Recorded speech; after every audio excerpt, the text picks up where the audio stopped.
Adrian Orlan had been in orbit for 6 days when he started sneezing. Not a dramatic, movie-style sneeze.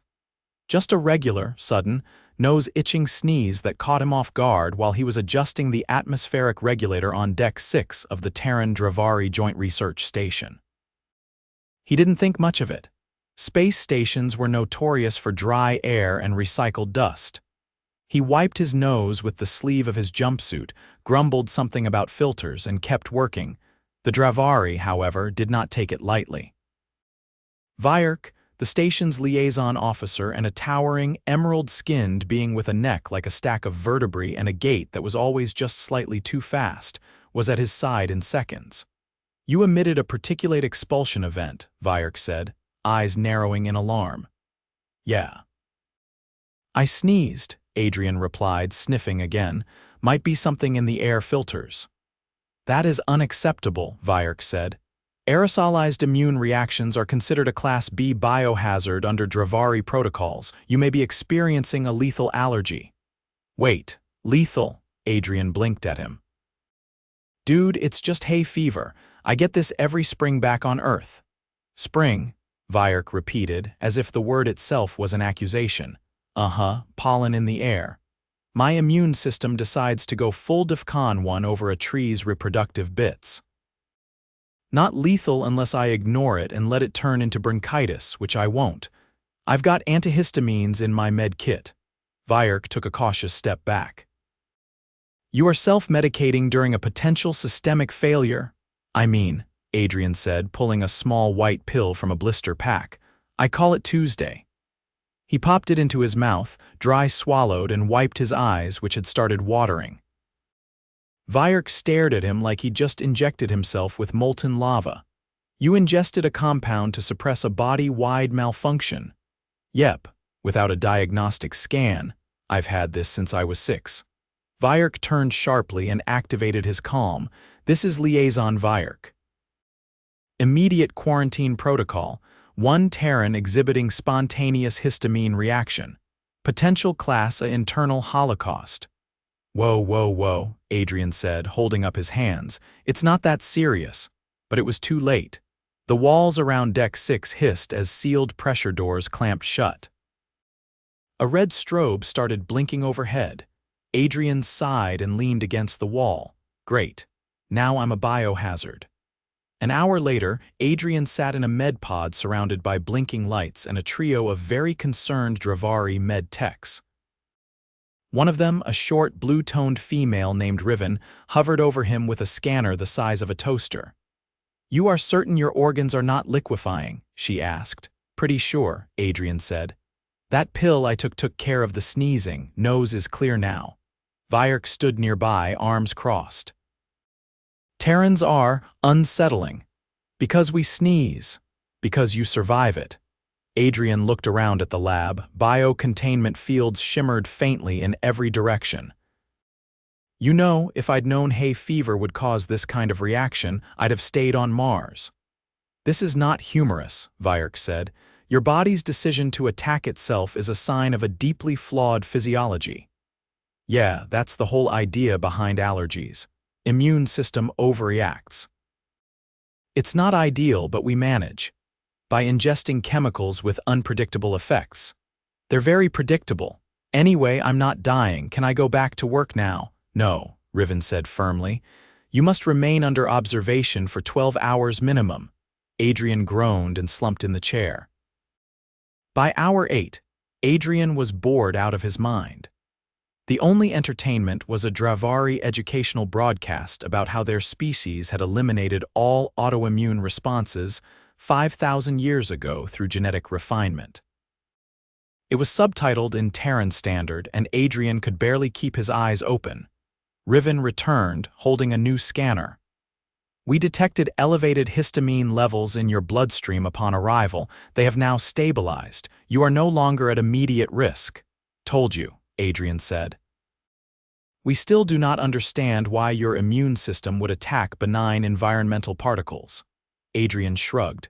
"It's like a smoke detector that goes off when you toast bread. Annoying, but not deadly." Vyerk stepped forward. "And you are certain this behavior is common among your kind?" "Very." Some people get it worse: peanut allergies, dust, cat hair. I got off easy. Riven looked horrified. You mean other Terrans suffer from worse immune sabotage? Yeah, some can't even be in the same room as certain foods. Vyark turned to Riven. We must update the interspecies medical index. Terrans are biologically unstable. I'm right here, Adrian said, and we're not unstable, we're just adaptable. Vyark looked at him for a long moment. No other species I know would treat systemic collapse with a casual snack. It's not collapse, Adrian said, it's a nuisance. That's the difference. The next day, Adrian was cleared, but not before he signed 3 separate waivers acknowledging that his body might spontaneously combust, implode, or biologically degrade in ways the Dravari had no way to predict.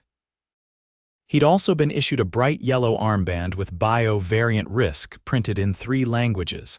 He wore it with a certain reluctant pride. Back on Deck 6, he resumed his work on the atmospheric regulator. Vyark stood nearby, watching him like a hawk. You are still experiencing no symptoms? Vyark asked. Nope, all good. Would you inform me immediately if another hay fever event begins? Sure, even if minor? Yes. Even if you believe it not to be serious, Adrian sighed. Yes, Vyark. I'll let you know if I sneeze. The Dravari narrowed his eyes but said no more. 4 days later, during a joint mission to the nearby asteroid belt, Adrian accompanied a team of Dravari engineers to deploy a satellite array. The mineral dust on the asteroid's surface was barely held down by the weak gravity. When Adrian brushed past a protruding rock, a cloud of fine particles puffed into the air. He sneezed. Immediately, Vyark turned, panic in his voice. Again, Adrian pulled off his helmet, popped another antihistamine, and gave a thumbs up. You are in a vacuum, Vyark said. You cannot ingest medication in open space. I pre-dosed, Adrian said, muffled through his helmet. I knew it might happen. You anticipated an immune malfunction before it occurred. I've been sneezing during spring for 30 years. I know the drill. Vyark stared at him. Terrans are terrifying. Later that week, the Dravari Council convened a special session to discuss the human immunological paradox. Adrian was invited to speak. He stood at the podium, facing a semicircle of tall, glistening officials, each with a different color-coded sash. Behind him, a holographic diagram of his allergy response glowed red and yellow. So, Adrian began, yeah, our immune systems sometimes go haywire. But we've learned to live with it. We've got medications, therapies, even desensitization techniques. It's not ideal, but it's manageable. One of the counselors leaned forward. And you find this acceptable, not ideal, but you work with what you've got. Humans are good at that. Another asked, you risk internal chaos and continue functioning. Sure. We've been doing it for centuries. There was a long silence. Then the presiding counselor spoke. You Terrans, survive what should be terminal. Repeatedly, Adrian shrugged. We don't really have a choice. After the meeting, Vyark approached him quietly. I have reviewed over 200 case reports of Terran allergic responses. And, you should all be dead, Adrian laughed. We're kind of used to that sentiment. I do not understand how you endure. Because we have to, we adapt, we medicate, we keep going. Vyark nodded slowly. Perhaps this is your species' greatest strength, not resistance, not power, but persistence. Adrian looked up at the stars outside the viewport. That's what gets us through, one sneeze at a time. Vyark tilted his head. I shall recommend your antihistamines be classified as medical marvels in the Intergalactic Pharmacology Index. Adrian grinned. Just don't take 2. Makes you sleepy. Noted. They stood in silence, watching the stars drift by, 2 beings from different worlds bound by a single, ridiculous sneeze that had almost shut down an entire station. The Dravari hydroponics dome was normally a place of peace, warm light, regulated humidity, rows of carefully sequenced flora in suspended nutrient mist. It smelled faintly of minerals and something sweet, like sun-warmed moss. Adrian had been scheduled to perform a minor software recalibration on the nutrient dispersal array. A quick hour-long task that required nothing more than a data tablet, a steady hand, and not sneezing directly into the bioreactive orchid beds. Which, as it turned out, was harder than expected. He was 20 minutes in and kneeling beside a diagnostics panel when his sinuses began to prickle again. No warning this time, no build-up, just a sudden, sharp tickle behind his eyes. He twisted sideways, trying to suppress it with sheer willpower. The sneeze still came. Twice. The sound echoed through the dome. "Please tell me that was a deliberate pressure vent test," said a voice behind him. Adrian looked up, nose still twitching. Vyerk was standing next to a translucent vine trellis, arms at his sides, his expression unreadable. "Nope," Adrian said, wiping his face with the back of his wrist. "Something in here's triggering me. Could be the airborne starches from those big-leafed things near the central tank." "Those are Vorthenspore runners," Vyerk said flatly. "They replicate using an aerosolized reproductive cloud. You might be inhaling billions of microscopic gametes." "Well, that's festive," Adrian muttered. "I'll wear a mask next time." Vyerk took 3 deliberate steps backward, maintaining eye contact. "You were not issued respiratory protection for this task. Didn't think I'd need one in a hydroponics dome, to be honest. Thought the Dravari had all this filtered down to surgical levels. We do, for Dravari respiration profiles." "Right. Forgot I'm the wild card." Vyerk tapped something into his wrist console. A moment later, the dome's ceiling vents kicked into high gear and a low hum filled the air. "You are now under localized containment airflow. Do not move from that position," Vyerk said. "I'm not radioactive," Adrian said, half laughing. "Just reactive." Vyerk didn't respond. His eyes darted across his display. "Your presence is interfering with the pollination timing of the Vorthen runners. They are interpreting your exhalations as an invasive species attack." Adrian blinked. "So now the plants are mad at me. They are accelerating reproductive output in response. You have induced a false spring." Adrian leaned back against the panel. "There's a sentence I never thought I'd hear. You must leave immediately. Containment suits are on the way. I can finish the recalibration first." "No, you are compromising an entire growth cycle." Adrian stood up slowly, brushing pollen off his knees. Okay, I'm going. But you might want to consider cross-indexing Earth-based allergen profiles with your hydroponic species list. Just a thought." Vyerk didn't reply right away. He watched Adrian walk toward the exit, eyes narrowed. "Human immune systems," he muttered under his breath. "Reactive to light, temperature, nutrition, and now flora. Don't forget emotional stress," Adrian called over his shoulder. "Gets us too." The containment team met him at the airlock. One of them held out a sealed, breathing hood with a level of reverence usually reserved for sacred relics. By the time he was back in the station's main corridor, his eyes were red, his voice hoarse, and his mood somewhere between annoyed and amused. 2 hours later, he was in the med bay again. This time, the lead physician wasn't Riven, but a tall, angular medic named Havoc with translucent plates along his temples, and a low, deliberate way of speaking that made every sentence sound like a ritual. "You encountered reproductive spores without a barrier interface?" Havoc asked, scanning Adrian's throat with a narrow beam of violet light. "Yeah, I should have known better, but they looked like glorified ferns. You are displaying subacute bronchial irritation. Your bronchioles are constricting in response to particulate invasion." "Feels like that," Adrian rasped. "I've had worse. I'll be fine once the meds kick in." "You say this as though inflammation of the pulmonary tract is inconsequential." "I mean, it's not great, but it's manageable. I'll take a bronchodilator and rest for a few hours." Havoc stepped back, eyes flicking across his scanner. "Your blood oxygen saturation is slightly reduced. You are compensating through shallow breath acceleration." "I know." "It's a reflex. You are not concerned. It's temporary." Havoc turned to one of his assistants and spoke in Dravari, too fast for Adrian to catch. The assistant vanished into a supply alcove. One of your lungs is producing mucus at a rate 30% above baseline, Havoc said. Yup. That's asthma. You were not diagnosed previously. I haven't had symptoms since I was a teenager. Sometimes allergies bring it back. Havoc's brow plates shifted in what might have been concern. Your species triggers latent chronic conditions through exposure to plant matter, sometimes. We're weird like that. The assistant returned with a small, transparent inhaler. Adrian took it, checked the contents, and took a careful dose. Better already, he said, exhaling slowly. Havoc watched him as if observing a creature that had just shed a limb and shrugged it off.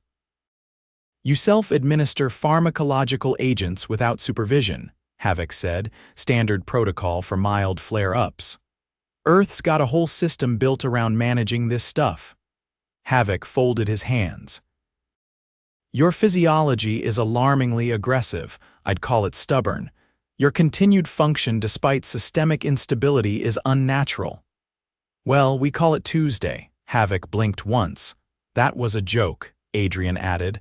I am aware. I simply do not find it comforting. Later that evening, Adrian was confined to quarters for pulmonary monitoring. Nothing serious. Just a precaution, though his room now had a small atmospheric scrubber humming in the corner and a bioluminescent sticker on the door that read pending clearance. Respiratory complications. He lay on the bed, reading a field manual from the research archives, when a quiet chime announced a visitor. The door slid open to reveal Vyark holding a flat tray containing a sealed beverage pouch and a covered dish. You haven't eaten since early cycle, he said. I brought you something neutral. Adrian sat up, surprised. Thanks, what is it? Protein broth and steamed root segments. No volatile compounds. Sounds bland. It is, but it will not provoke your immune system. Adrian took the tray and set it on the table. Appreciated. Look, I know this whole thing's been a hassle. I didn't mean to throw your systems into chaos. You did not throw them into chaos, Vyark said, sitting on the low bench near the wall. You merely revealed how fragile our assumptions were. Adrian raised an eyebrow. About me, about your species.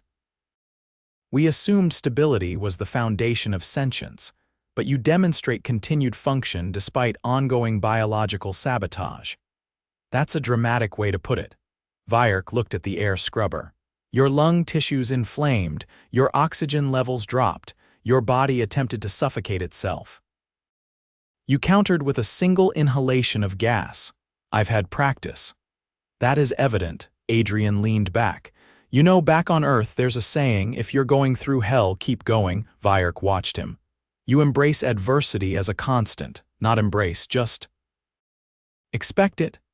There was a long pause. Then Vyark said, would you be willing to participate in a controlled exposure trial? Adrian sat up straighter. Like a test. We wish to study your reactions to various environmental stressors with full medical oversight. No surprises. Adrian considered it. You want to throw stuff at me and see what makes me wheeze, in a structured, ethical manner, he laughed softly. Yeah, I'm in. Just don't put me in a room with those spore things again. Agreed. Vyark stood. Your cooperation may help us design safer cross-species environments. I'm happy to be your canary. Vyark tilted his head. A bird, Earth metaphor. Look it up. As the door slid shut behind him, Adrian looked at the bland broth and root segments and sighed. Better than hospital food, he murmured, taking a sip. Outside, the station adjusted schedules. Air filters recalibrated, spore cycles were postponed.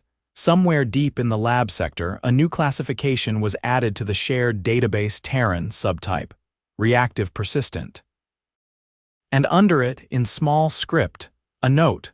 Subject continues to function despite unfavorable internal conditions. Further study required.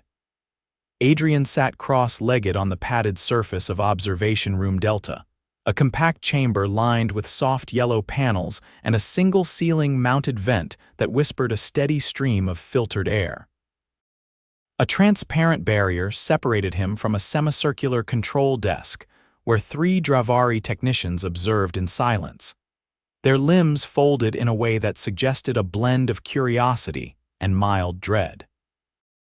A fourth figure entered through a retractable portal Havoc, carrying a narrow case and a data slate. "Today's exposure will be low dose," Havoc said without preamble. "We've calibrated the dispersal to levels safe for Terran bronchial thresholds." "Based on your prior response metrics," Adrian stretched his arms, "you say that like it's comforting. We adjusted based on your pulmonary recovery curve. The variables have been narrowed. I'm glad someone's excited about my mucus production charts." None of the Dravari reacted. Havoc simply set the case on the console and opened it with 2 taps. Inside was a sealed capsule containing a pale orange powder. Vorthan blossom particulate, sterilized and suspended in inert vapor. Exposure time will be 90 seconds. If any symptoms begin, raise your left hand.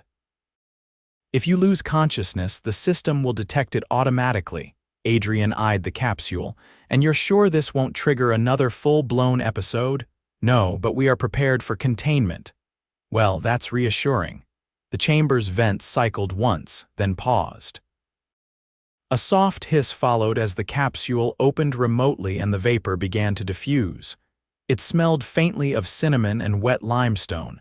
Adrian took a breath. At 30 seconds, he coughed once. At 60, his eyes began to water. By the 90-second mark, his left hand was halfway up, but he lowered it again, blinking heavily. "I'm fine," he said, voice hoarse. "Tingly throat, but nothing worse." Havoc nodded to his team. The vapor extraction system kicked on, clearing the air within seconds. Adrian leaned back against the padded wall and exhaled slowly. "That went better than last time," he said. "You metabolized the histamine surge more efficiently," Havoc replied. "Your adrenal response was half of the previous incident. Adaptive conditioning appears to be occurring. See." I knew my immune system had a learning curve. One of the technicians, a younger Dravari with a crest of translucent ridges, leaned forward. "You survived direct exposure without pharmacological intervention." "Yeah, I've been tapering off the meds." Trying to desensitize a bit. The technician turned to Havoc. "Should we document this as evidence of voluntary immune acclimatization?" "Document, yes, but classify as anomalous. Human adaptation rates vary." Adrian wiped his face with the back of his sleeve. "That's one way to say we're all over the place." Havoc approached the barrier. "Your baseline data is now sufficient. The exposure trials will conclude today." Adrian blinked. "Already? You have produced more immunological data in 48 hours than most species provide in a decade." "We have enough. Well, I'm glad to be of service. And I didn't even pass out this time. You exceeded our expectations by not experiencing pulmonary collapse. That's always my goal." 2 hours later, Adrian was cleared from observation and returned to the station commons, a wide, open space with staggered seating platforms and a vertical garden wall that hummed quietly. He sat alone at one of the elevated benches, nursing a cup of lukewarm tea imported from Earth, specially grown in Martian soil. It tasted slightly metallic, but at least it didn't make him sneeze. Vyerk approached from the far end of the commons, holding a data scroll tucked under one arm. He stopped beside the bench but didn't sit. "You completed the exposure trials, surprisingly still upright. There was debate among the medical committee whether you would require artificial respiration by the 3rd session. Glad I could disappoint." Vyerk extended the scroll. "This is a compiled report of your physiological responses, annotated with Dravari interpretations. It will be submitted to the Interspecies Medical Consortium." Adrian took the scroll and turned it over in his hands. "You guys name every section." "Yes. Acute paradoxical hyperfunctioning amidst systemic failure, bit dramatic. It reflects the consensus." I sneezed, Vyerk. "I didn't grow a second head. You remained conscious while your bronchial tissues inflamed to double thickness. That is not a common feature of survivable physiology." "Well," Adrian said, sipping his tea, "we don't do common." Vyerk finally lowered himself onto the bench. You understand this report will redefine how Terrans are medically classified. I figured as much. What's the new label? Conditionally viable under adverse internal variants. Adrian laughed. Catchy. It is not meant to be flattering, it implies unpredictability. Yeah, I've heard that one before. Vyerk studied him for a moment. Do you not find this alarming? Adrian shrugged. You think we're unstable, but from our side, this is just life. We deal with what we've got. You work with perfect systems. We work with flawed systems that still mostly get the job done. You continue functioning under conditions that would dismantle most species. That forces perspective. Adrian leaned forward. It's not about being tough, it's about not stopping. Even when your lungs feel like they're rebelling or your eyes won't stop leaking, you keep going because you have to. Vyerk looked toward the vertical garden wall. We once believed adaptation required elimination of all internal conflict. You suggest the opposite. I'm not suggesting anything. I'm living it. A pause settled between them. The ambient lights in the commons dimmed slightly as the station shifted into its rest cycle. Vyerk rose. The Council has requested you speak at the upcoming Interspecies Ethics Symposium. They wish to hear your account directly. I'm not exactly a keynote speaker. They disagree. Adrian set the scroll aside. Fine, but I'm not wearing anything formal. I'm still recovering from a flower attack. You may wear what you choose. The substance of your experience is more valuable than the presentation. Good, Adrian said. Because I'm not ironing anything. The next day, Adrian stood before a modest gathering of delegates in the central forum chamber. He wore his standard station jumpsuit and a respirator clipped to his belt for show. A projection of his recorded immune responses hovered behind him, color-coded and annotated in 3 languages. I know most of you don't get what it's like to have your own body treat you like an intruder, he began. But a lot of us humans live with that reality every day. Asthma, allergies, autoimmune conditions, our bodies glitch. Sometimes they glitch hard, but we've found ways to keep living through it. A ripple of shifting tones passed through the delegates, not applause, but acknowledgement. We don't strive for perfection, we aim for functionality, day to day. That's how we survive, not by avoiding failure, but by learning to walk around it. When he finished, there was silence. Then one of the delegates, a tall, crystalline being from the Malixian Accord, stood and spoke in a voice like compressed wind. Your species continues existence amid dysfunction. That is not resilience. That is tenacity. I'll take that, Adrian said. We're good at tenacity. Afterward, Havoc found him in the corridor leading out of the chamber. He handed Adrian a small silver disc. Your immune profile encoded for interspecies reference. You are now a permanent medical precedent. Adrian pocketed it. Great, immortalized as the guy who couldn't handle space flowers. You handled them. That is the point, he nodded, thoughtful. I guess we're not as breakable as we look. Havoc inclined his head, or perhaps you are, and that is what makes your survival remarkable. That evening, Adrian returned to his quarters. The air scrubber was gone. The door sticker had been removed. He opened the window panel and looked out into the black, stars scattered like chalk dust across velvet. He sneezed once, quietly, then he laughed, took a sip of tea and sat down to write a message back home. Everything was finally, unremarkably fine.